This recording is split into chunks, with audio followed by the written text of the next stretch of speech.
இந்த question school புக்கில் என்ன இருக்குன்னு சொல்லி பார்க்கலாம். ராஜாஜி பதவி விலக காரணமான திட்டம் எது அப்படிங்கிறாங்க. குலக்கல்வி திட்டம். சரிங்களா? இந்த திட்டத்தை பற்றி ஸ்கூல் புக்கில் இருக்குது. ராஜாஜியுடைய பதவி காலத்தை பற்றி 11th பொலிட்டிக்கல் சயின்ஸ் புக்கில் இருக்குது. என்ன இருக்குன்னு சொல்லி பார்ப்போம்.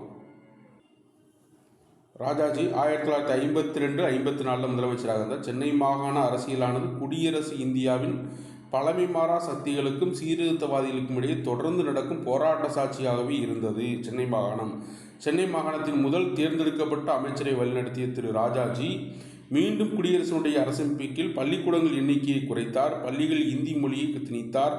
புதிய பள்ளிக்கூடங்கள் பகுதியில் நேரமாக கற்பதற்கு பரம்பரை தொழில் குலக்கல்வி எனப்படும் புதிய தொடக்க கல்வி திட்டத்தை அறிமுகப்படுத்த ராஜாஜி நடவடிக்கைகள் எதிர்த்து திராவிட தலைவர்கள் மாநிலம் முழுவதும் போராட்டத் தொடங்கினர்.